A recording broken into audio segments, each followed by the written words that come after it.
Hello everyone, glad you could make it this evening. Congratulations on finding your way here in one piece. Welcome to Scenic Site 98, one of the few abandoned properties once belonging to the Secure, Contain, Protect Foundation, and the base of operations for their new Socialize, Communicate, and Publicize Initiative.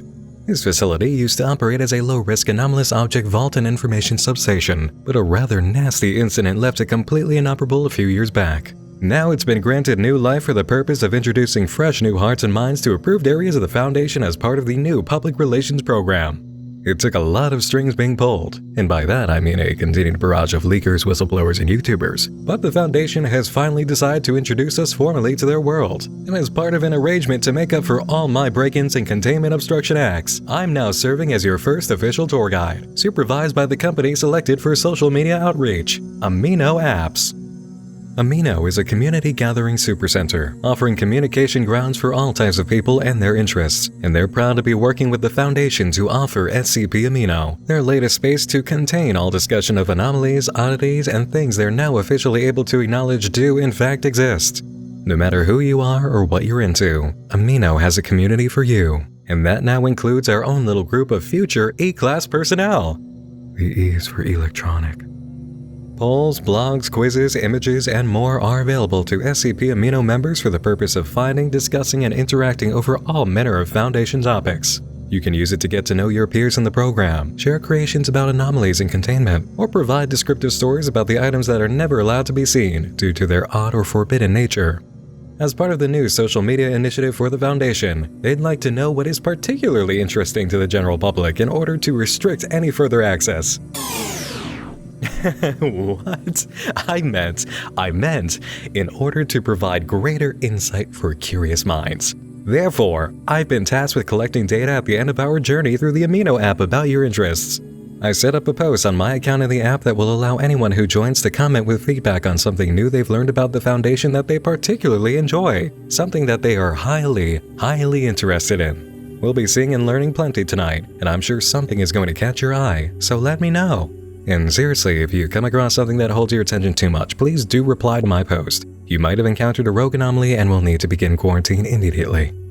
Whether it's a staff member, an item, or trivia about the Foundation, be sure to share. To participate in the post-tour data collection on SCP Foundation Amino, just click the link in the description or pin YouTube comment and follow the prompts to download Amino for free on iOS or Android. Or you can download Amino by searching your app store, then searching for SCP Foundation once you're in.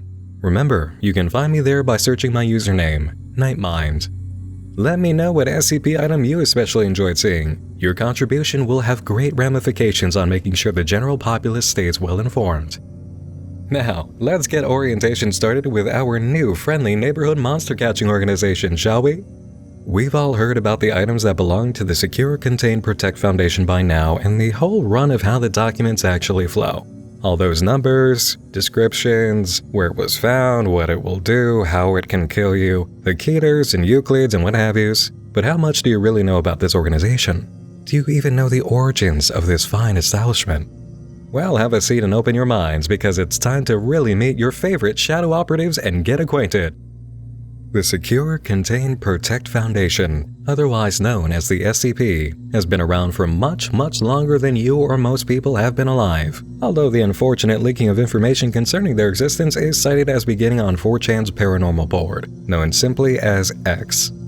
In 2007, a user known online as the USS Walrus or Moto42 posted the first document taken from the Foundation's care, concerning item number 173, the statue. While we don't have record of the original post the day it was made, archives were established on January 16, 2008 showing off the text, which laid the groundwork for all future authors of Foundation data theft. Cut and dry, to the point info on the subject, its description, and how to make sure you aren't killed by it, just like the doctors ordered. In the wake of the original document leak's popularity on the X board, several viewers came together to also engage in violations of the Foundation's attempts to keep the public safe, submitting their own findings on items and facility care. This eventually led to the creation of a wiki in early 2008 on the site Edit This, but moved from its first home to another host, Wikidot, on July 19, 2008, where it resides to this day. To their credit, at least 72% of the information found on the wiki site can be confirmed as related to Foundation fact, while the rest will not be commented on, nor will the nature of any aspects of the site be officially recognized as part of the 72% truth or fiction. The Foundation is, however, happy to let you look over the layout according to the public unsanctioned wiki site. As many of you are already aware, items, beings, and the indescribable entries in Foundation archives are listed under classifications most befitting of them. The current run of classes pertaining to objects are Safe, Euclid, Keter, Thaumiel, Thaumiel? For me, it's Thaumiel. And many Foundation members' personal favorite, Neutralized. There's also a final class, a truly rare type with a name befitting its scarcity, Esoteric. How does the Foundation decide on a classification? By doing what they do best, putting it inside a box, locking it up, and seeing what happens. This is known as the aptly named locked box test. If you lock it in a box, leave it alone, and nothing bad is going to happen, it is most likely safe. We like safe. According to public Foundation records, there are 1,629 items currently marked safe. This is a good number. If you lock it in a box, leave it alone, and it's not certain what will happen, it is probably a Euclid. It is not fun if you know about a Euclid, but leaks happen. The danger of the public knowing about a Euclid is purely a case-by-case basis. Public Foundation records currently list 1,979 items as Euclids. Rumor is there's currently an office potluck plan for the moment the Foundation reaches that nice round 2,000 mark. If you lock it in a box because it has killed, will kill, wants to kill, and then demonstrates an ability to escape said box for the purpose of killing, it is definitely a Keter. You will probably die before you learn about a Keter. We do not like Keters. Not even other Keters like Keters. The result of Keters meeting each other has often resulted in our favorite category, however, Neutralized, demonstrating that yes, in the world of the Foundation, two wrongs do in fact make a right. Public records indicate there are currently 728 Keters in containment. This number is too high. If it actually is the box, then it's most likely a Thaumiel. We're still not entirely sure what that means either, but it's most likely a term made specifically for the time the Foundation actually found Schrodinger's cat. The current number of Thaumiel objects listed in containment is 75. Word around Site-19 is that item 76 is currently undergoing study, so its exact nature is unknown, but it's allegedly a physical manifestation of disappointment and broken promises in the form of a video game. Researchers attempting to find out more have experienced halted progress due to consistent server and console crashes. It should be stable enough to make a report in a year. If it's in a box of its own making and you don't even know how to describe what kind of box it just made, it's esoteric, which is simply to say it defies any other label that we try to put on it, like teenagers on the internet insist is their own description. Ironically, this is also an act of labeling teenagers. Good job. For a great example of an esoteric item, please look up SCP-2505. If you don't need to put it in a box or want to put it in a display case as a result of good fortune, it is neutralized. Neutralized is good.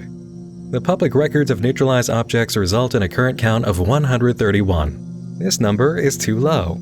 For more information on being neutralized, kindly ask any D-Class personnel you meet on our tour. Oh, that's right, we've got people here too. It's time to go over our next category list, classes, because like all functioning societies, the Foundation has an extremely rigid class system in place. First up, let's go over some generalizations, which are good for general introductions generally. Everything here has a security level, because of course it does. Depending on your rank in the Foundation and your ability to handle world-shattering secrets, you'll be issued a security clearance from 0 to 5.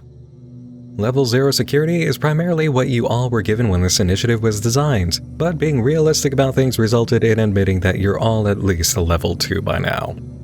Level 0, official use only, is granted to non-essential personnel who have no need to see information about anything actually done here. This is the janitor's clearance badge, and the starting point for all stories about secretaries who suddenly discover the quaint little science lab they work for has a dark secret. Level 1 security clearance is for everything confidential, which means we confide in you to stay out of the way of people who do the actual work even though you're aware of what they're up to. This is the badge given to janitors who work on the other side of the big secret vault door behind the Banksy painting at the end of the hallway next to the bathroom. Level 2 security clearance, restricted. Now we're talking. This is what you're after, at least to start. Restricted access is granted to researchers, field agents, and containment specialists. If you're one of the men in black, you've got level 2. But if you're the manager of the goons out in the field delivering amnestic flashes, it means that you're level 3, secret. Senior security and research teams get this badge because they're given the fat skinny on the data pertaining to anomalies, their sources, how to catch and contain them, and what to do as a plan of action. Project heads and their assistants, emergency response team leaders, and all mobile task force operatives are granted level 3. This is what it means to graduate from being a Robin to a Nightwing in the SCP comic book universe. Level 4, Top Secret. Top administration of facility sites and major strategy initiatives across the Foundation as a whole get level 4. Site directors, security directors, mobile task force commanders, and people whose names you aren't even allowed to hear are granted level 4. In continuation of our previous analogy, level 4 is Batman. Now for the big one, level 5, Thaumiel. Only someone as intimidating as a top security Keter is granted level 5. These are the people who know the most horrible things about reality and our chances of survival that you can imagine, and the things that you don't want to imagine. Unlimited access to all data and secrets, with full power of decision-making and strategy, and all the burden that brings with it. These are Batman's writers. Now, aside from security clearance, the Foundation has classifications for personnel based on what they're allowed to do when it comes to encountering what's held in containment and the data about it. These are classes A through E. Class A is exactly as awesome as it sounds. Essential Foundation members, so important that they're too good to be exposed to any forms of anomalies. They could potentially know everything about an item in containment or a threat to the universe, but they're not allowed to be anywhere near it for their own safety. An absolute, too important to lose you kind of situation. Top council members and those in positions of government with access to the Foundation are among this class. Class B are those deemed essential to Foundation operations on a lower scale, and as such are only granted access to objects, entities, and anomalies that have made it through quarantine and safety checks. They would be Class A if they were either a fraction more indispensable, or if they weren't absolutely needed in the room when looking directly at anomalies. Whenever something goes wrong in containment, Class B personnel is the first to be evacuated, assuming there aren't any Class A badge carriers on site. Class C. This is where it gets a tiny bit dicey. Class C members have unfortunately been lost before, and some have stories about times the anomalies in containment were not as harmless as they seemed. Class C is allowed direct access to anything that's been studied well enough to determine that it's not immediately dangerous or wants to eat you. However, their presence is more or less what helps actually figure that out for good. The best work is done to keep C-Class safe, but they are the very line between dangerous fieldwork and indispensable assets to the Foundation. It's not easy being C-Class. And now for D-Class, our special friends who make sure C-Class members survive much longer. The job of D-Class is extremely important, and without it, nothing would really ever be learned or get done in the Foundation. Class D personnel are the frontline heroes who are sent to deal with everything seen as a first contact experiment, and second contact, third contact, fourth contact, and on until they learn enough to be satisfied. D-Class comes mostly from the large pool of prison inmates convicted of heinous crimes, particularly death row.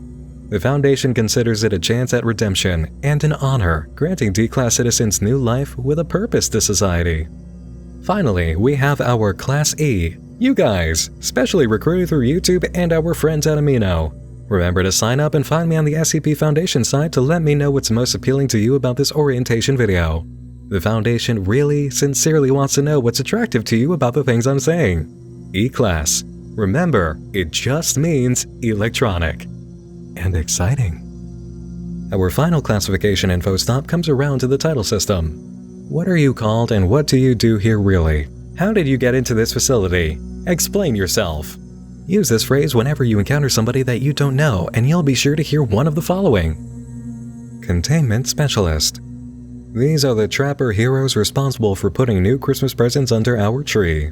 Containment team members do exactly what the title implies. They're the ones called on to take care of cases of anomaly activity, containing the item in question before dragging it kicking and screaming into the warm arms of Foundation care, where the securing aspect of SCP comes into play and on-site containment specialists take over.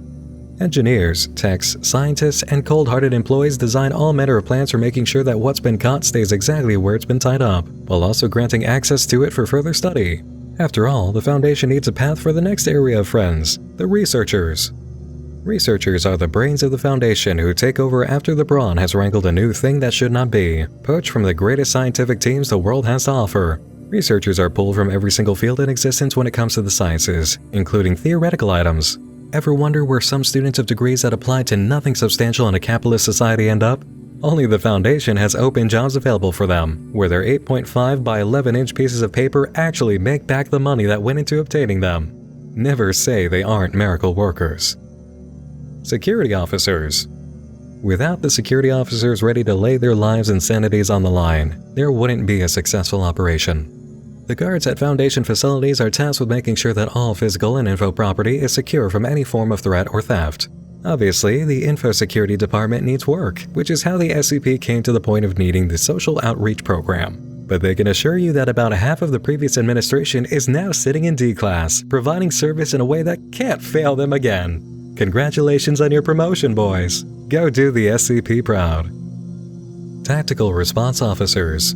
These are much more competent and careful than the previous IT department. Highly trained, heavily armed, and provided with the most responsible performance-enhancing hormones and serums the Foundation has ever produced. These men and women are the mighty fists of the SCP, sent to tackle the most dangerous anomalies and show enemy groups of interest exactly who the Foundation is, and that they are indeed the most capable hands for containment of world-ending threats. Tactical Response Officers are selected from top-secret assignment military teams of world governments in all fields of outstanding physical and strategic performance. What is lacking in a candidate is made up for inside the Foundation, resulting in the world's first and only true super soldier program in reality. Field Agents. These men in black are cooler than alien hunters because they hunt everything. Field agents are the first to arrive at the scene of oddities in the wild, mainly because they manage to find oddities before anybody else does, and make reports that lead to action within the Foundation. They are the eyes, ears, and first action hands of the SCP, hidden in every country's hierarchy of service work and crisis response groups, as well as companies dealing in fields that may encounter anomalies at a higher rate than others. You will never know a field agent if you meet one, and field agents rarely find each other outside assigned Foundation partnerships and team arrangements.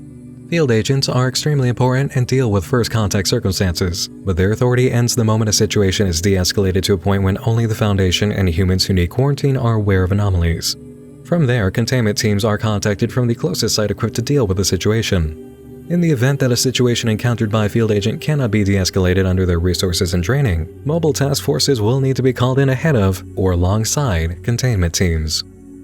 Mobile task forces are the SWAT teams or Navy SEAL units of the Foundation. Here's where you'll find tactical response officers in their natural habitat, as well as multi-talented researchers, veteran field agents who have been promoted after years of dealing with anomalies, and specialists recruited for the occasion. Public-facing records in Foundation archives indicate a list of 45 task forces. Each has their own logo or call sign, and are allowed a code phrase for identification. Here is Mobile Task Force Epsilon 6, known as the Village Idiots, who deal with investigation, containment, and cleanup of activity found in rural and suburban territories. Now, let's top it off with the bigwigs, site directors, and O5 council members. A site director can be found at every major Foundation facility. They are the principal of the school, CEO of the company, captain of the force, etc. Nothing happens in the building they're unaware of, so as you can imagine, they have Class B badges and Level 4 security clearance. Now, the O5 Council. This is the committee consisting of the highest-ranking directors of the Foundation. They have complete and total access to all information under the Foundation's umbrella, and this is the supreme direction board of the entire enterprise. Global, invisible, and wielding absolute power, the O5 are Level 5 Class A members with their identities being referred to only by a call sign, O51 to O513. Research on the O5 Council beyond these facts is forbidden, though there have been rumors that the So as you can see, even the hierarchy of the Foundation is as scary and mysterious as the entities found in containment. In fact, one of the most mysterious aspects of the chain of command is the position between site directors and the O5 Council, known as the Administrator. The Administrator is... Okay, now you probably see what I mean. Let's move on, shall we? The SCP Foundation is underground. That's not meant literally, but if you're asking about it that way, yeah, about 8 out of every 10 Foundation facilities are quite literally underground, deep inside the earth or sometimes the ocean to prevent items from being accessed or escaping. Secure means secure, and nothing is more secure than hidden and buried under thousands of tons of dirt, rock, and metal, or water. Found throughout the Foundation are sites and areas, each with their own sectors and units. The distinction between a site and an area is this. A site is what's known as a covert facility, meaning that the building housing the site or its entrance can be seen or known to the public, but it's covered up by a facade.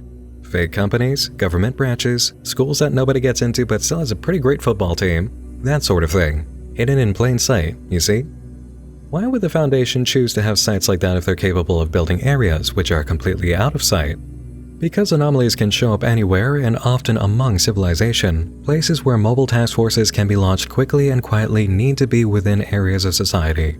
It's easier to be 2 streets down from a monster attack and capable of rushing over in the disguise of police cars than to send a helicopter from an ocean-based bunker. Sometimes an ocean bunker or something equally secret is necessary, however, which is why areas exist.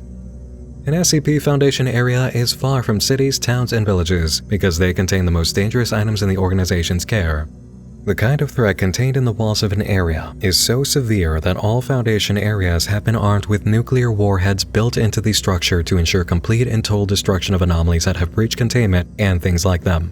It is an extreme failsafe measure, but it's necessary for the survival of this planet.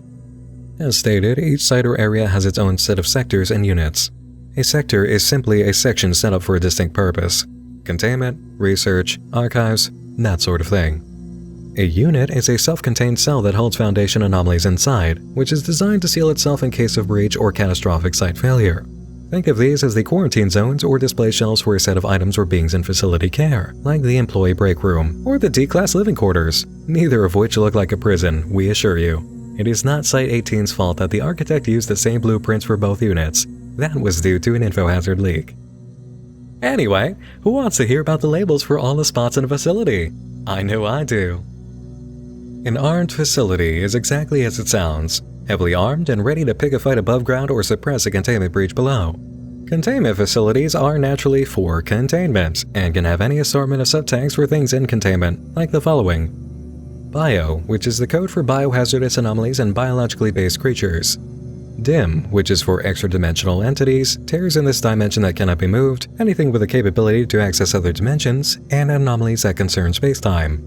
Hum is humanoid, the code for containment facilities or units dealing with sentient, sapient human, human-like, or anthropomorphic beings capable of understanding communication and obeying instructions.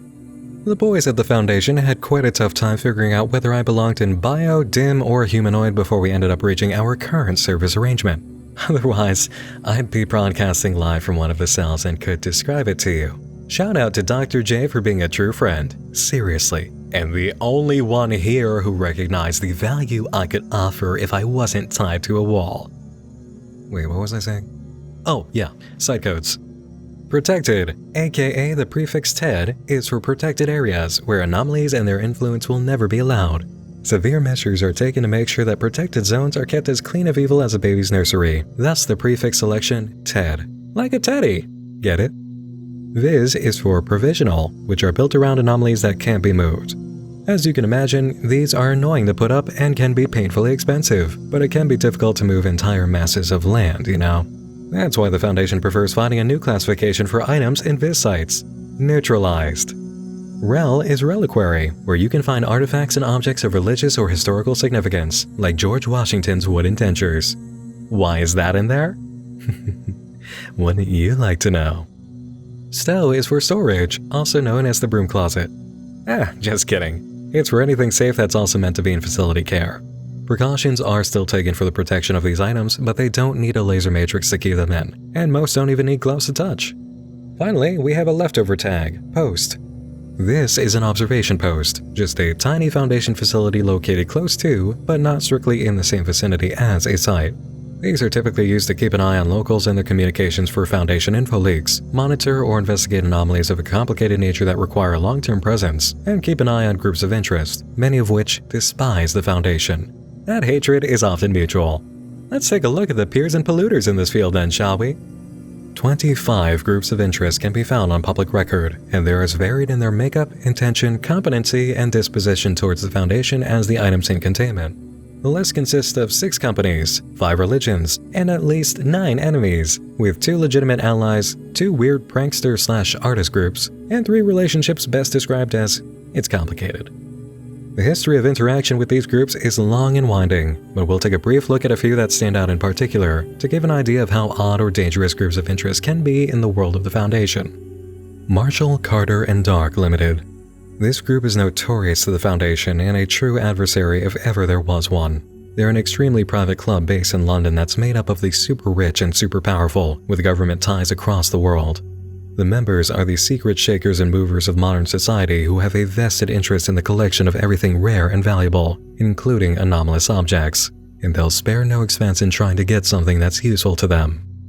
MCD has been the cause of a lot of grief for the Foundation, instigating several containment breaches and even trying to blow new holes in Foundation defenses through information leaks. Bribes, threats, extortion, nothing is below them, and they've even made moves to force knowledge of the Foundation to go public. And yes, what you're thinking might be correct. Marshall, Carter, and Dark's attempts very well might have led to the current circumstances that bring you and I together. Do you feel good about being in the know about the secrets now? I hope you feel a little bit guilty. I did it for fun. They did it because they're terrible. Are We Cool Yet, or AWCY, is an artist collective with no structure or hierarchy that is all about anomalous objects and their consequences. They seek to make art about anomalies, steal anomalous artifacts, or produce anomalous artifacts and put them on display as art. While the artistic examination of this world's anomalies is something that even some researchers can appreciate, the spread of items that can be dangerous just through being seen is something the Foundation cannot get behind, and the proof of this group's inability to properly deal with their subjects has been recorded. Members of Are We Cool Yet have created public galleries and pieces that have led to death, injury, and damage to psychologies and lifestyles. The reaction from many members as a result of these events has been to embrace the impact, even if it resulted in harm, especially because it resulted in harm. An effect was made, so it was successful, and the artists have taken pride in it. This has done a lot more than just get them on the books at the SCP. The Church of the Broken God is a religion that insists artifacts within Foundation care are actually pieces of a deity that was broken into hundreds of components upon creation of the universe. If they collect the items and put them all back together, they will not only resurrect this god, but gain godhood themselves.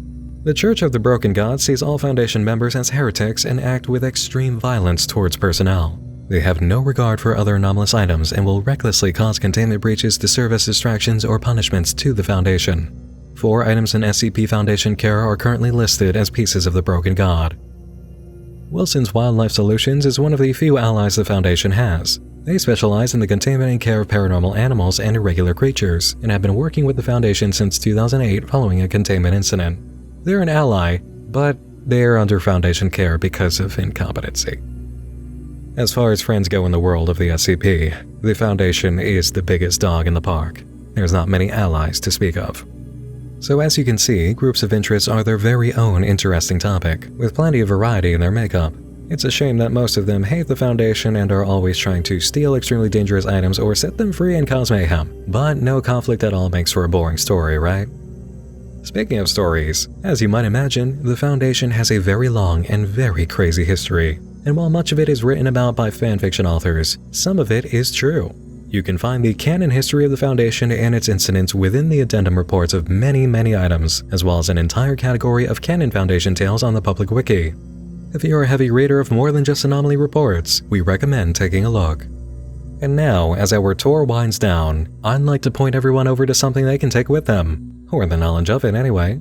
There are over 3,000 items listed in the Foundation database, but SCP-3301 is the only one that's just as fun as it is embarrassing to the organization. SCP-3301 is called The Foundation, a game by Cryogen Studios, a division of Dr. Wondertainment. It is described as an ornate silver box with a latch and silver key. Inside is a board game with several game pieces, cards, and an instruction manual. It is in fact an SCP Foundation board game. Now you too can be part of the action. There are even scans of cards you can print out or use as a template to complete the collection.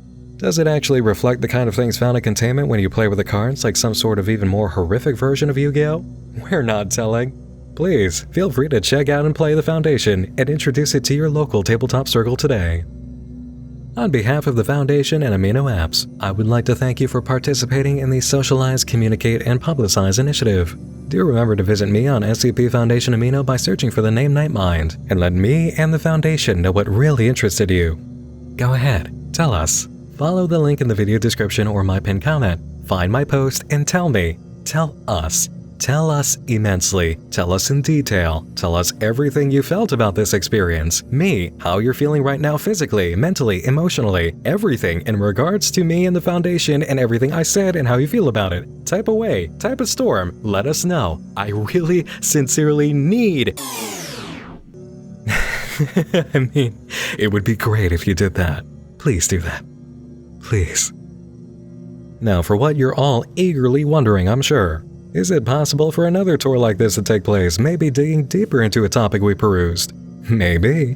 That all depends on what happens in all the conversations that will now happen 15 floors beneath us once you leave, I guess. But a deal is a deal, right? In the meantime, if you care to see rundowns of all the SCP anomalies and containment I've covered, I have not one, not two, but 3 videos you can watch, specializing in crazy SCP items that nobody else brings up. Those links will be in the video description and might even appear in the YouTube sidebar. They're my SCP Vault videos, and they've been a ton of fun to make. Might have landed me here, but hey, I enjoyed the time spent. Major thanks to all of you for coming, thanks to Amino Apps for supervising me on behalf of the Foundation as part of the Social Outreach Initiative, and thanks to my supporters on Patreon, who never stopped asking where I've been and if I'm okay. Hopefully this serves as the perfect answer and I will return to you immediately now. Stick around to see all their names, which were also requested of me to hand over when I arrived and have been graciously plugged into the end of this welcome tour video. Sorry guys. Thanks for joining me in the dark again this evening at Site 98. Once more, I'm Nick Nocturne, and like Dr. Bright and their sincere kindness and intelligence, I hope to see you all again real soon. Sleep tight.